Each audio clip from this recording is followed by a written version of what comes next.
Okay, so if you've been looking for a massive power spike for your Lineage 2 character, you absolutely need to master this brand new Seal Special Box promotion.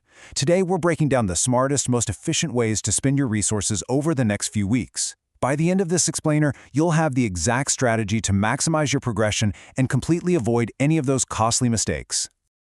Here's the battle plan for today. We'll briefly cover Welcome to the Classic server, Event Dynamics, the main loot, limited crafting phases, and finally, deadline May 19. Okay, let's dive into Section 1. Welcome to the Classic server, an exclusive server event. Right off the bat, we need to be crystal clear about something. This entire strategy, all the loot, and every single crafting mechanic we're looking at today applies strictly to the Lineage 2 Classic server.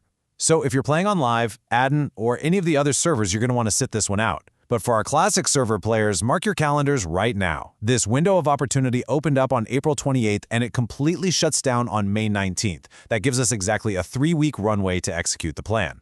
Moving on to Section 2, Event Dynamics, and exactly how to play. So the crucial point here is mastering this simple 3-step core loop. Step 1, you hit up the L2 coin store and grab a time-limited Seal Special box for 100 L2 coins. Easy enough. Step 2, you crack that box open. Inside, you're rolling the dice for some ridiculously rare drops, sure, but you're also receiving a guaranteed promotional currency. And then, Step 3, you take that currency, specifically your Aiden special tickets and Seals of Jiran, and funnel them right into the special and limited crafting systems to target the exact gear you actually want.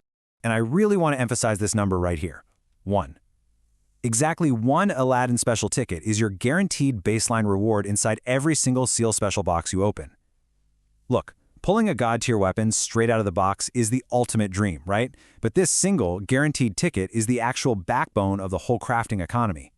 Whether you open 10 boxes or literally 1,000, you can mathematically calculate exactly what your baseline crafting power is going to be. All right, Section 3, the main loot, aka the arsenal.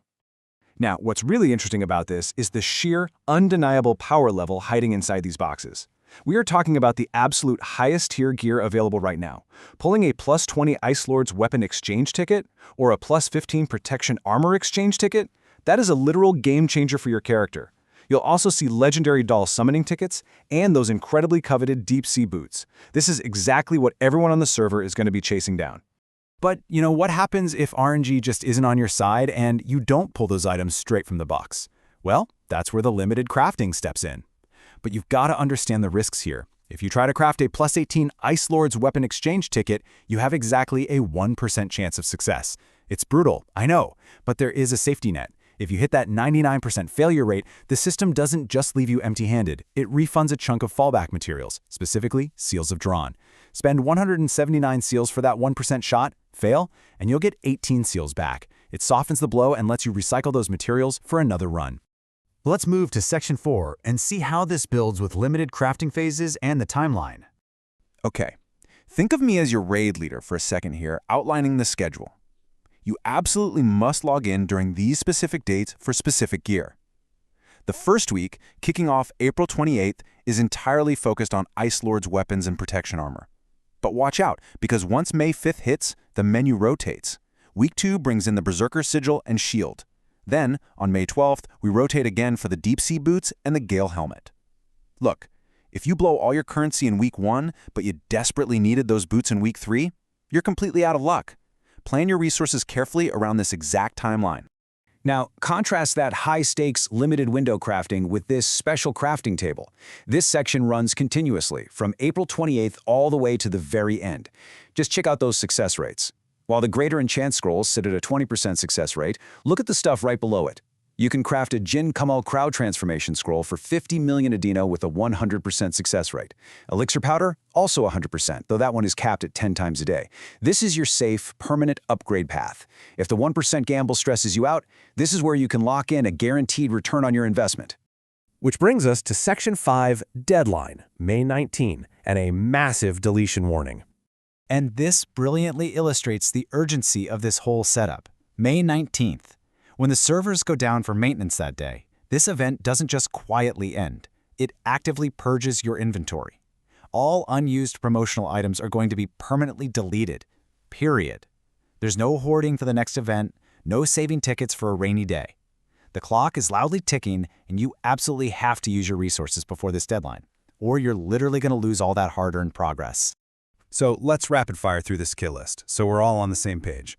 Got legendary or hero doll summoning tickets? Deleted. Ice Lord's weapon or protection armor exchange tickets? Gone. Any unopened seal special boxes, unused Aiden special tickets, even the Jin Kamal Crow scroll, they all completely vanish. Please, for your own sanity, double-check your bags, check your alts, check your warehouse on May 18th, and just make absolutely sure your balance is sitting at 0. Which really just leaves us with one ultimate strategic question. With the clock aggressively ticking down to that May 19th cutoff, how are you going to play it? Are you going to invest in those 100% success rate items to safely, steadily bump up your base stats? Or are you going to throw everything you've got at that brutal 1% chance, tempting fate for the absolute glory of a +20 Ice Lord's weapon? The Classic server is waiting to see what you do. Thanks so much for joining me on this explainer. Best of luck with those RNG rolls, and I'll catch you next time.